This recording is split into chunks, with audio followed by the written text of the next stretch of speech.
प्रेमियों, जय श्री श्याम, जय श्री राधे। आखिर क्यों कहा जाता है हमारे बाबा को, हमारे श्याम को हारे का सहारा?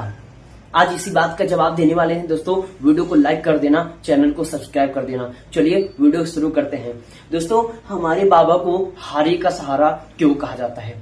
बात उस समय की है दोस्तों, जब महाभारत का युद्ध चल रहा था। बर्बरीक जी ने, यानी कि हमारे बाबा ने माँ से ये इच्छा जाहिर की कि हम महाभारत का युद्ध देखने जाएंगे। तो माँ ने बाबा से ये वचन लिया, बर्बरीक जी से ये वचन लिया कि युद्ध में जो भी हारेगा तुम उसका साथ दोगे। बाबा ने अपनी माँ को इस बात का वचन दिया कि युद्ध में उसी का साथ दूंगा जो हारेगा। दोस्तों, जब बाबा वहां से निकले, यानी कि बर्बरीक जी जब घर से निकले महाभारत का युद्ध देखने के लिए, तो कृष्ण जी को, हमारे कन्हैया को ये पता चल चुका था कि एक ऐसा योद्धा जो पूरे युद्ध को एक बाण में ही खत्म कर सकता है, वो महाभारत का युद्ध देखने के लिए निकल चुका है। जैसे ही ये बात कृष्ण जी को पता चली, कृष्ण जी रास्ते में एक ब्राह्मण का वेश धारण करके पहुंच गए और बाबा का रथ, यानी कि हमारे श्याम जी का, बर्बरीक जी का जो रथ चल रहा था, रथ के पास आते हैं और रथ को रुकवा लेते हैं। दोस्तों, बाबा से ये पूछा कि कहाँ जा रहे हो और तुम्हारा नाम क्या है? बाबा ने, बर्बरीक जी ने अपना नाम और वंश और सब कुछ अपना जब बताया, जैसे ही बर्बरीक जी ने ये बताया कि हम महाभारत के युद्ध देखने के लिए जा रहे हैं, तो कृष्ण जी ने, हालांकि कई और भी सवाल किए थे, लेकिन हम केवल इस टॉपिक पर चर्चा कर रहे हैं कि आखिर बाबा को हारे का सहारा क्यों कहा जाता है। तो कृष्ण जी ने ये कहा कि ठीक है, अगर तुम युद्ध में जा रहे हो तो ये बताओ तुम साथ किसका दोगे। जैसे ही ये बात कही तो हमारे श्याम ने, हमारे बर्बरीक जी ने इस बात का ये जवाब दिया कि हमने अपनी माँ को वचन दिया है कि इस युद्ध में जो भी हारेगा हम उसका साथ देंगे। जैसे ही ये बात कृष्ण जी से बोली, कृष्ण जी ने अंदाजा लगा लिया कि युद्ध में कुछ गड़बड़ होने वाला है।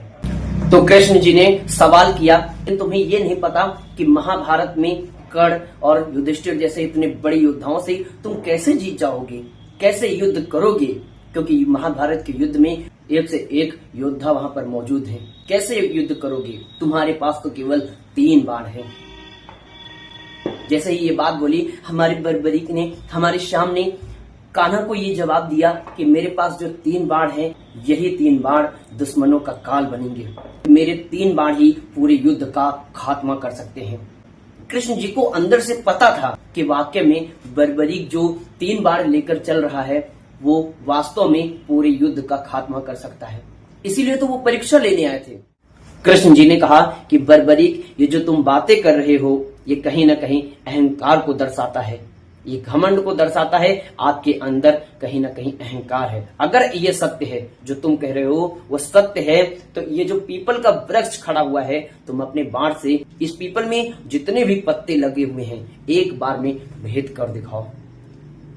इस चुनौती को तुरंत स्वीकार किया बर्बरीक जी ने और बाण को चला दिया। पीपल के पूरे पत्तों में छेद करने के बाद अंत में कान्हा के पैर के पास आ गया।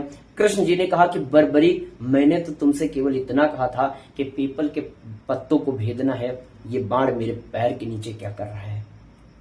तब बर्बरीक जी ने कहा कि ब्राह्मण देवता, मैंने भी केवल इतना आदेश दिया है बाण को कि पत्तों को भेदना है। कहीं न कहीं आपके पैर के नीचे कोई पत्ता दबा हुआ है, आप पैर को हटा लीजिए और मेरा बाण अपना काम करके वापस आ जाएगा। जैसे ही बाण ने अपना काम किया, तब कृष्ण जी को पता चल गया कि ये एक वीर योद्धा है। कृष्ण जी को तो पहले से ही पता था, केवल वो परीक्षा लेने आए थे।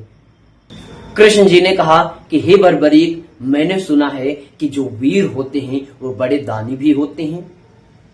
जवाब में बर्बरीक ने कहा कि आपको ब्राह्मण देवता जो कुछ भी मांगना है तुम मांग सकते हो। जैसे ही बर्बरीक जी ने कहा, कान्हा ने कहा कि हे बर्बरीक, तुम अपने शीश का दान मुझे दे दो, तुम शीश का दान दे दो मुझे। और जैसे ही ये बात बोली, तब बर्बरीक ने कहा कि हे ब्राह्मण देवता, तुम कौन हो? असली रूप में आइए, क्योंकि जो शीश का दान मांग सकता है वो कोई साधारण इंसान नहीं है। आप असली रूप में आइए।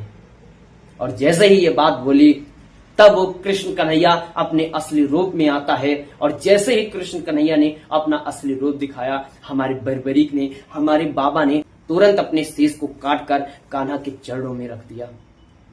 और जैसे ही चरणों में रखा तब कृष्ण जी बोले कि हे बर्बरीक, तुम्हारी इच्छा क्या है।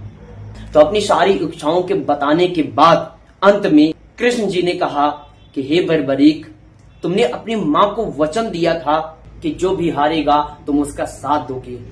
जाओ, मैं तुम्हें वरदान देता हूं, आने वाले कलयुग में जो भी हार कर, जो पूरे संसार से, पूरी दुनिया से हार कर तुम्हारे दर पे आ जाएगा, तुम ही उसका सहारा बनोगे। जो भी तुम्हारे दर पे पूरे संसार से हार कर आ जाएगा, फिर जैसे ही वो तुम्हारे दर से निकलेगा, फिर कोई उसे हरा नहीं सकता, दुनिया की कोई भी ताकत उसे हरा नहीं सकती, इसलिए कि तुम उसके साथी बन जाओगे। मैं तुम्हें वरदान देता हूं, ये कान्हा ने कहा था। और जैसे ही कान्हा ने कहा, बाबा को ये वरदान मिला कि हारे हुए लोगों का तुम सहारा बनोगे। और आज वही कलयुग चल रहा है। जो पूरे संसार से, जो पूरी दुनिया से हार कर बाबा के दरबार में चला जाता है, फिर उसे कोई हरा नहीं सकता, फिर उसके साथ अपना श्याम रहता है, मेरा बाबा रहता है। बोलो प्रेमियों, श्याम बाबा की जय। इसलिए कहा जाता है बाबा को हारे का सहारा। आज के इस वीडियो में दोस्तों इतना ही। वीडियो को लाइक कर देना, चैनल को सब्सक्राइब कर देना। अगले वीडियो में बताएंगे कि बाबा कैसे बनी बर्बरीक से श्याम। सबको जय श्री श्याम, जय जय श्री राधे, जय श्री श्याम।